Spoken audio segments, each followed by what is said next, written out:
welcome back. My name is Thomas Tiger Moore, and I am a licensed acupuncturist here in New York, and owner and founder of Tiger Acupuncture. And I'm here with a good friend of mine. I'm Sahar. I am a licensed acupuncturist as well, and I'm sitting in my office at Your Intention Acupuncture in Nomad. Yes, we're here in Brooklyn on this rainy day, but keeping it nice and warm and cozy in this beautiful space. Thank you. Yes, right. Like y'all, I'll give you a little tour later, but like the vibes are immaculate, right? Like this, like rug underneath my toes just feels so plush and fun. Thanks. Yes, Yeah. yes. So thank you for like bringing me into your space. Thank you for having me Yes. in my space. Yes, you have me in my space. Yeah. How are you getting ready for like spring? Like, what's your like? Yeah, I feel like March is like the opening and welcoming carpet for like spring. Yeah, how are you getting ready for it? Okay, I feel like something that's happened pretty organically was February felt like there was a lot of momentum. Obviously, with opening a new business, you never know what tomorrow is going to look like.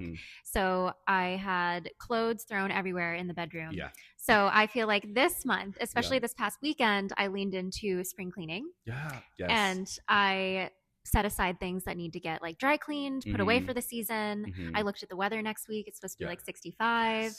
So I'm now transitioning into my like thinner cardigans. So a lot of that. And I feel like other than that, I'm really leaning into getting excited about the flowers of spring and the blooms, and also gearing up for the allergies that come with. Yeah. Do you have allergies? I definitely do, and I felt them today. On my way in, I was like, "Oh, I should have done something about this." Maybe we could. Yeah, we could, right? Acupuncture's great for allergies, so you know. No, I do a similar thing where I'll do like a spring cleaning, right? The change of the guard, right? Like, okay, so all the like under layers can go into like that back part of the closet. Okay, I can bring out the like short sleeves and things like that. Not just yet, but like closer to. I mean, next week it's supposed to be 65. Yeah. So the short sleeve is out. The short sleeve is out, actually, but it's coming even more out. Yes. Yes. Yeah. So that's spring. Spring is on the horizon. Yeah, I feel like also in March time. Now I'm bringing back to like in high school, right? I would always get excited about this time because it would be like the start of like the tennis season at my school. Interesting. Yeah. Where were you from? I'm from DC. Okay. Oh, no way. I did my undergrad there. Oh, where at? George Washington. George Washington. Yes. Yeah. Okay. Yeah, or GW. GW. Yeah. I'm from PG County. So no like way. right I know exactly where that is. Yes. I used to work on an ambulance down there. So I was like very, very familiar with all the roads and like had to be. Okay. Yeah. I didn't know this. I love that. Okay. Thank you. I used to drive it. You drove the ambulance? I did. It was pretty cool. That's pretty cool. It's pretty badass. I think I just want to just like, well, I guess you don't play and let's just say siren, I was the driver because I could not lift the gurney, but I was the driver. I was the driver. Okay, that's the most important part. We got to get to where we got to go. Yes. In an urgency. Yeah, and direct traffic. No, so I would get excited about March because tennis season would start up. So like, as soon as March would start, I would be like, okay, it's almost tennis season. Yeah. That's so fun. That's just like a deep memory that I just unlocked. Interesting. For me, it was track season. Ooh. Yeah. Come spring, it was like gear up for track. Okay. Yeah. What events did you do? I was a sprinter and I did the 200, occasionally the 400, but my asthma was very flared with that one. And then I would do the 100.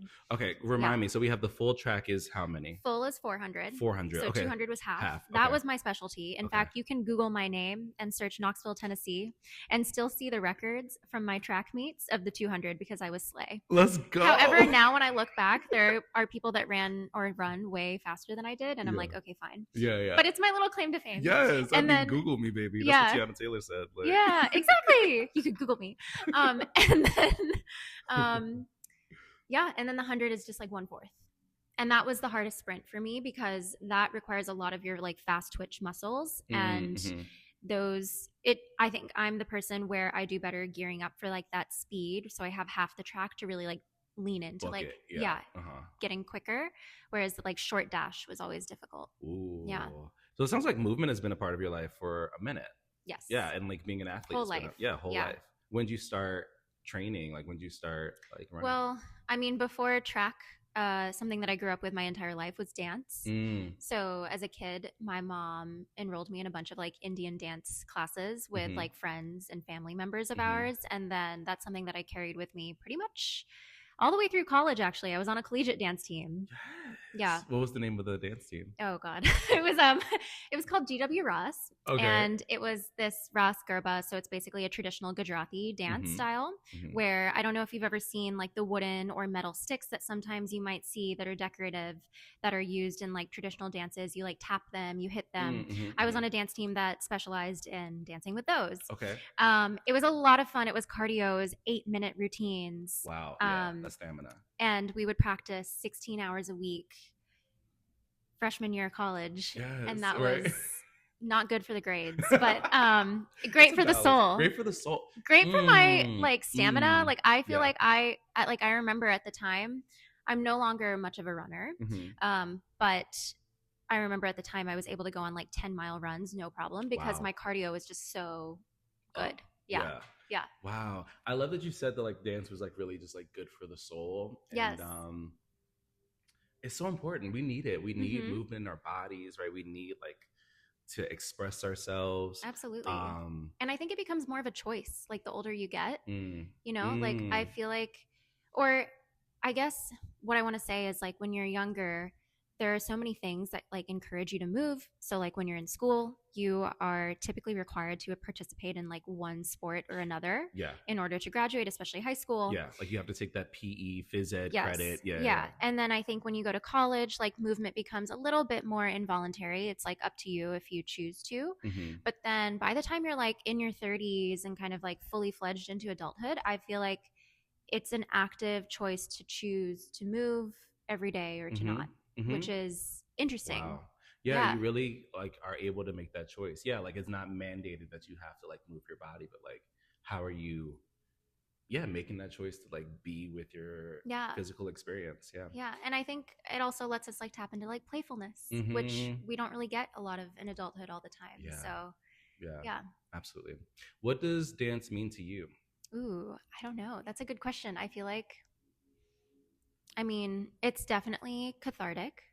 And I like to think of it, you know, obviously in the Chinese medicine way of like it frees the flow of like qi. It really breaks up stagnation. It lets your emotions really like smoothly circulate through you and kind of express outwards.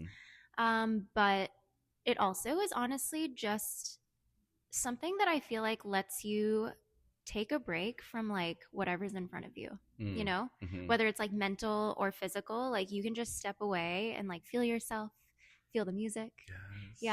And like let that carry you. I agree. Like I feel like it's cathartic, and I feel like it's a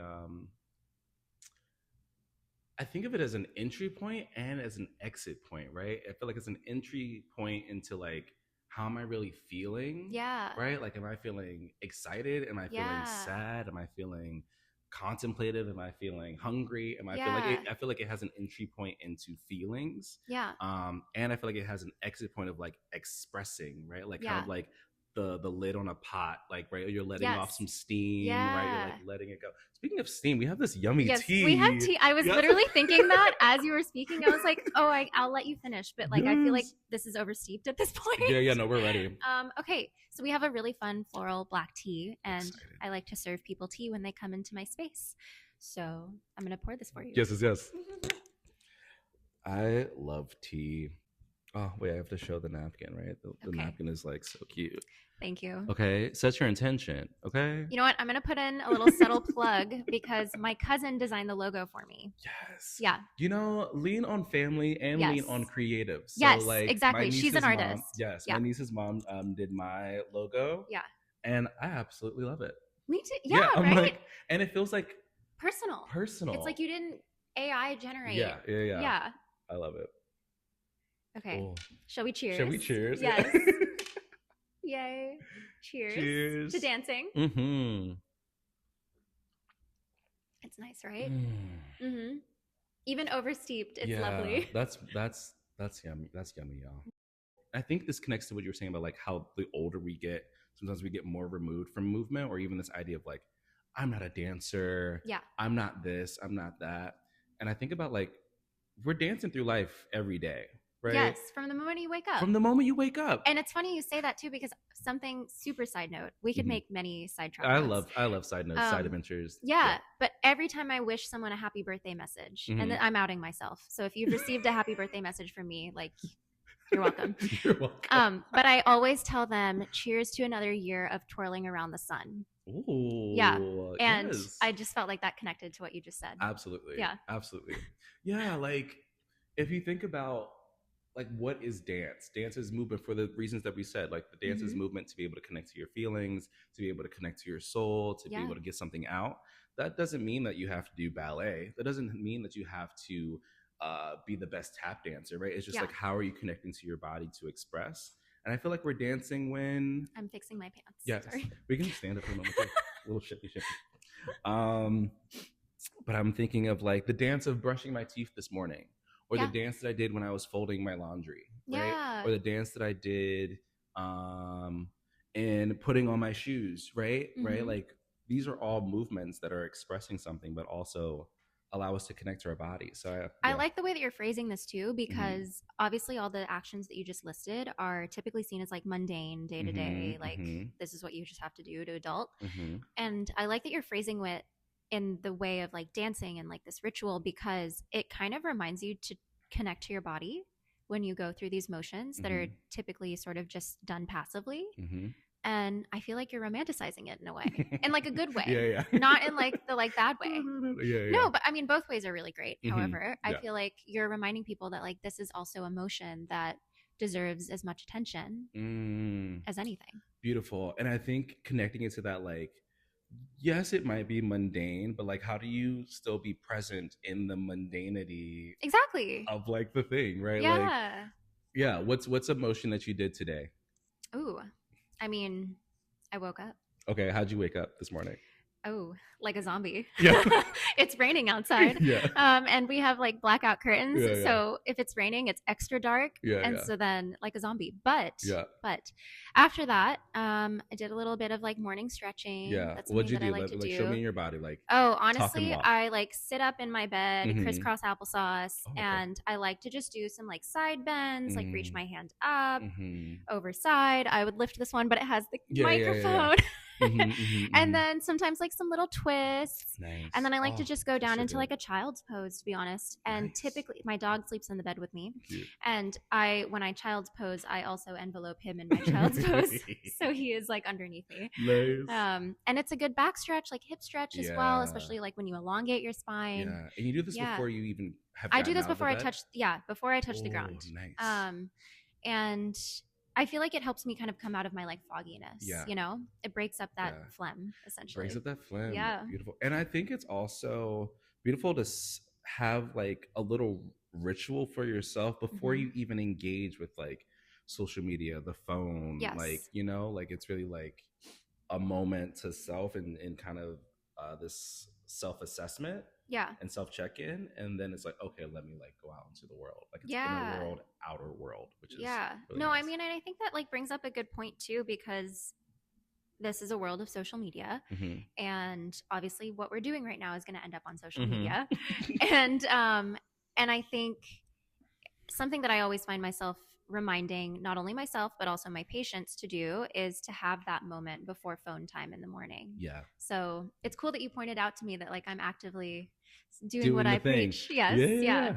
It's hard. It can definitely be tricky. And I mean, it's so easy, especially if your phone is your alarm. Like, And I think, like, even setting, like, boundaries for yourself with phones, or having certain rituals, right? Like, I think like, how are you adding, sometimes with, like, life changes, sometimes the elimination diet can be hard. So sometimes I think about, like, oh, what am I adding, right? Like, what am I adding, right? Am I adding more morning stretches? Am I adding like, I've been doing, like, the Artist's Way book, and, like, I've been wanting to get the book. That's amazing.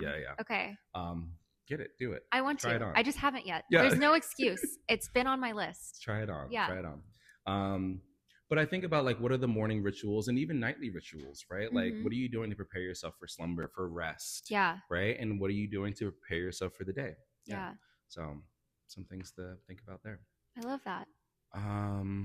So we were talking a little bit about dance, emotions, and you're sitting in front of two acupuncturists. So of course we're going to give you a little like TCM, like mic drop moment. Yes. But yeah, so we have these emotions that can be moved through dance, through movement, through our voice, through our bodies. But I also think about, at least in traditional Chinese medicine, there are different emotions and they're connected to different organs in our body. Yeah. Right? Which one that like comes up to you? Grief and lungs. Grief and lungs. Yeah. Yes. Yes. The happiest of them all. But I was thinking about how the idea of like holding on to something and holding on to it so hard that it like stops you from doing anything. Yeah. And then thinking about that in Chinese medicine of like, if you hold on to something so much, that's basically stagnation. Absolutely. And the body wants to be in a state of flow. So even this idea of like holding on to certain emotional states, holding on to situations or situationships, you know? Yeah. Sometimes they're not really serving you. Feel the thing, be present in the experience, but like, at what point do you allow it to shift and evolve maybe into a different emotional state, or allowing it to flow? Yeah. What do you think about that? That's really interesting that you brought that up. I mean, I feel like what you're saying is absolutely true. And it also reminds me that, like, it made me think of a couple things. I think it made me think of how when you're sad, you're typically breathing pretty shallow. You're not even letting your lungs expand. You know, they're not allowed to expand. They're definitely held in. Your chest could tighten. Those are also those physical manifestations of grief. And it just made me think of something last week, and not to get like super personal, but I did have a few losses in our family and over the last 2 weeks. And this past week, I actually had a bit of a cold and I had a slight cough. I'm fine now, but just so you're not like, oh no. But in my head, I remember thinking like, oh no, I must have picked something up because I'm always hosting events here. I was like, I hope I'm not sick and I hope I don't have to cancel on a bunch of patients. Yeah. But now that you're saying this, it's also reminding me this was probably a result of the grief. And I hadn't really processed it. To be honest, still haven't really processed it. Yeah. And I think that was my lungs kind of just crying out for help a little bit. So it's really interesting that you brought that up. That's beautiful. I mean, the complexities of life is beautiful, right? Yeah. On the full spectrum of the thing, right? Yeah. Just another reason why I love this medicine is that, so I think this medicine has a really amazing awareness and entry point of like how emotions can affect the body, right? Absolutely. Yeah, like really have an impact on the body. Yeah. I mean, I think the easiest way that anybody could think of to relate to this is like when you're nervous and your tummies get the rumbles, you know, like you feel it in your body. Yeah. Yeah. So speaking about like another emotion, so like if we think about worry or obsession, that's connected to the spleen and stomach, kind of like what Sahara is talking about. Like if you ever had to give a speech or like stage fright, or you're like, oh, I might need to use the bathroom before I do this, that's very much that emotion connected to that organ. Yeah. You know, I also think about this organ as like, or the emotion of like worrying and obsession, and how it's connected to digestion, right? Not only the things that we eat, but also the things that we think about. Yeah. Right? So I think about almost how you're like chewing on a piece of gum, right? There's no nutritional value. Yeah. You're just chewing on it. What if this will happen? What if that will happen? What if, right? But like, you're not giving yourself a full meal to actually eat. Yeah. I think about that. That's really interesting. Yeah. Oh, I love how you worded that. Yeah. That's so profound. Thomas is like so profound out here. Yeah. I feel like my spirit animal is Winnie the Pooh. No way, because I feel the same way. Yeah. I am not even kidding. You can ask anyone in my life. Yes. I love Winnie the Pooh. I think we just like figured something out. I love that's Winnie why I got my dog, because he also resembles Winnie the Pooh. Now I need to see a picture. And oh my gosh. Here, I actually birthed him. I did. And we're not going to question that. Nope, we're not. And, actually, here's him looking at me in a coffee shop. I know, right? Like, baby. Okay, we'll show y'all a picture. Yeah, we can like overlay or whatever. Yeah. I love it. Yeah. I love it. Yeah, what I love about Winnie the Pooh the most is that, like, he just has these, like, mic drop, like, moments. Yeah, of course. Honey. Of course, Honey. Loves Honey. Yes. Loves Honey. But we'll say these profound things and then just be like, yeah. just be like, wait, what? Yes. That was like the secret to the universe right there. I seriously, and you know what's funny is like I also feel like Chinese medicine is like that sometimes because a lot of the things that we tell our patients is rooted in a lot of simple practices, right? Like eating breakfast in the morning, starting off with something warm in the morning, whether it's like a hot cup of broth or hot water. Or simply, you know, reminding someone to breathe and breathe diaphragmatically, reminding them to move, all of these things, which are very, very simple wisdoms, but create such profound changes in the livelihoods of people. Yeah. Winnie the Pooh. Winnie the Pooh. There you go. What's another emotion and organ that you think about? I oftentimes think about the liver with frustration, anger, that kind of feeling, which actually tends to rise up during the spring. Yeah. Liver is connected to wood. Wood is connected to spring. We're basically transitioning into like that from time. Yin to yang. Like the world is adjusting. We are adapting. We're waking up foggy. If you are in New York, you might feel this whenever you're on a train during rush hour. I was literally about to say this. I was like, this is that feeling when you hop on the train, someone gets in your space, or people don't like create space for you to get on or get off. I just, you know, I might be living in my liver chi experience right now, but like yesterday I was on the train and it was during rush hour. I got back from Peaksville, Westchester. Everyone was on the train, right? Which is fine. It's that peak hour. New York is peak hour, but it's when like people have on their big book bags or they're just like trying to just push through. I'm just like, we can all do this in a very sane and peaceful way. We can, but you know, I actually think there are a ton of infrastructure things we could talk about right now. However, one that I will mention is that there's no proper airflow. Right. So like not only is your liver chi getting scattered and rising upwards, but then the heat from the actual exhaust is just creating more of that upheaval. So I don't think it's just us. You know? Yeah. The conditions aren't set for us to be like peaceful. Exactly. We need like environment lavender. Plays a role. Yeah. Environment plays a role. Maybe there should be like some lavender spritz. I mean, I don't know if we'll ever get that, but like if Mom Donnie watches this. Yes. Hey, come on, Mayor, let's go. Please. So that was the liver, and then I think about the kidney. So the kidney is connected to fear.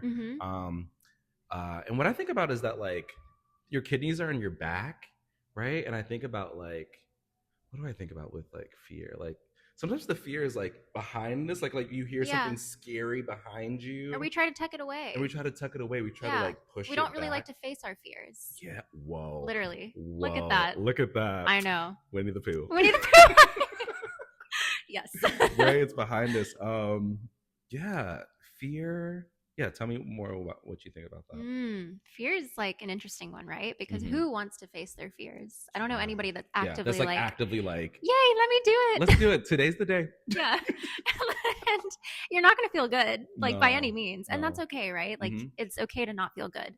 But fear is such an interesting one because it's essential to your being as well, right? Like that is the base of survival, right? And that's like that's what puts us into fight or flight. And so I think it's actually something that we actually are addressing every day because a lot of our nervous systems are in that fight or flight phase, but we're not actively facing it. We're kind of shoving it behind us. And I don't know, that's kind of what that made me think of. Yeah, I think every time we are making a moment towards just kind of like being our best selves, but also really trying to deeply understand ourselves, right? Asking the questions, right? Because I can just be afraid of something and let it stop there, let the conversation end there. But if I like take a step further of like, oh, what does that bring up for me? Yeah. Oh, why am I scared about that? Oh, what does that connect to that might have brought this in, right? Like, I think that deep dive allows us to kind of peel back the layers. Absolutely. And, you know, I also think something interestingly enough, and I don't know if you practice this in your practice, but something that I remember like we learned in school was whenever you have a new patient, like try to do a face up treatment first if possible, because you want to establish trust. When you're face down, you have to trust who's treating you, right? And the kidneys being in the back are rooted in that as well. And I don't know, just as you're speaking, I'm thinking about how a lot of this fear is also rooted in trust or that lack of trust. Wow. Yeah. Whoa. Mm-hmm. Okay, this is just the Winnie the Pooh episode. This is no piglets here. No piglets here. But you know what I love? Piglet I love is about our fear Piglet, buddy and our worry buddy. Yeah, he's our spleen and kidney. Exactly. But Piglet is so courageous. Like, even though he's like, I don't know. Yeah. But like, ultimately, he still goes and does the thing. He does, and he voices his opinion. Yes. He's like, I'm terrified. Like, he might be shaking, yeah, but he gets it out. Yeah. And I think there's a lot of power in that. And it's power in it, right? Yeah. Just because you're afraid of something doesn't mean that you can still move through it courageously, right? Absolutely. Yeah. I mean, okay, to make it, related to us, I don't know if you feel this way. Okay, but let's talk about it. Starting a business in New York City in wellness, regardless of form of wellness, is a very tough endeavor to take on. And being an acupuncturist in a place where there are a bajillion acupuncturists every corner you go is also something to take on. But there are also 12 million people here, obviously. So there's no fear about that. But I think it's just the concept of can you handle this and taking the courage to actually get out there. I think it's a big step. Thank you for bringing that up. Right? Yeah. Just starting my practice, and it was liberating to be like, yes, I'm doing this. I'm here. And there's those inklings of but I think ultimately what grounds me is believing in myself. You mentioned trust, right? Trusting in the work and the light that I'm able to share with people, right? I feel you're all throughout this. Oh, thank you. So I think it's the believing in self, the trusting in self, and it just takes one patient. Yeah. I feel you just have to shine that light on one patient and they're going to tell the world. And I think that's incredible too. So try being more courageous today, whatever that is to you, even if that's just taking one step out of your door. Yeah. Trying something new. Something. I love one little thing. Yes. Yeah. Did we do all of them? So we said spleen, haven't liver, done the heart and joy. Heart and joy. Yes. Heart and joy. Tell me about heart and joy. I like to giggle, which is low-key the sound of the heart. Right? It's connected to the tongue. Yes. I think about speaking from your heart. And joy. Yeah. Just for me, joy just feels just it reminds me of that good belly laugh. Yes, yeah. You're laughing with your friends, that knee slapper, that laughing till it hurts. Yeah. I haven't laughed over it in a little minute. I love that feeling. Oh, I do that a lot when I'm very sleepy. Oh yeah, over. Delirious. Yeah, delirious giggles. Yeah. Yeah. Yeah. No, I've been there. Yeah. But that's me a lot. Yeah. That's the heart. And I think about with all of these things, similar to what I was saying earlier about this idea of holding on to something. Yeah. It's important to allow these emotions to flow, right? I can't always want to be in a joyous, happy state. Well, one wouldn't exist without the other, right? One wouldn't exist without the other. Yes. Absolutely. Yeah. Right? If you just go into yin and yang theory, right? I think about it in the sense of yang being more sun, yin being more moon. If we were only in a world that was the sun, we would Mad Max. Yes. Desert, not we'd also be very sunburned. We will be very sunburned. Get your aloe plants out now. Yes. Right? Get that gel out. Apply, reapply. Or if we were in this state of just always being in the moon, right? Nothing would grow. Yeah. Right. Similar to the emotions, right? If we're always in this happy state, there are moments that we need to experience grief, that we need to experience anger, so then we can have a reference point. Yeah. We could even relate this to winter moving into spring, right? We have to have that dormancy in order to regenerate, bloom, blossom, grow into spring, transition to full, summer yang. Yeah. I'm ready for that transition though.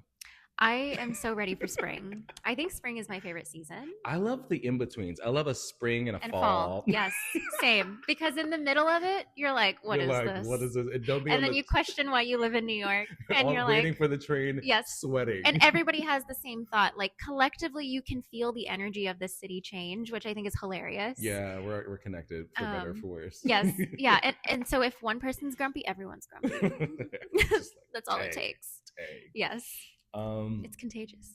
Yes. So throughout your day, throughout your week, think about like what emotion am I in right now, and just see how you're feeling with it.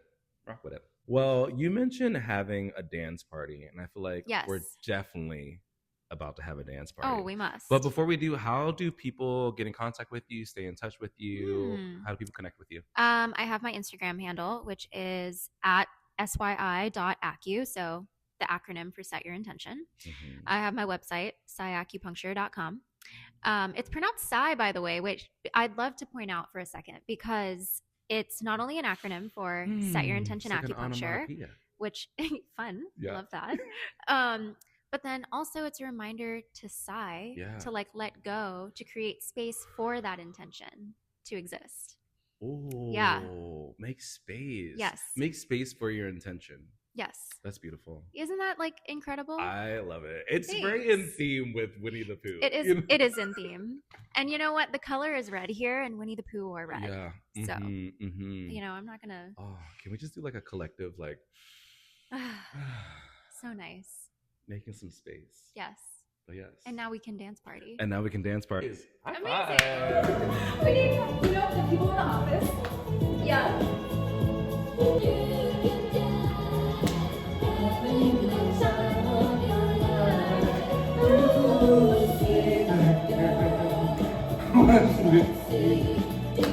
Let's get down to business to defeat the Huns. Do you remember when it was last September? Love was changing the minds, tender, while chasing the clouds.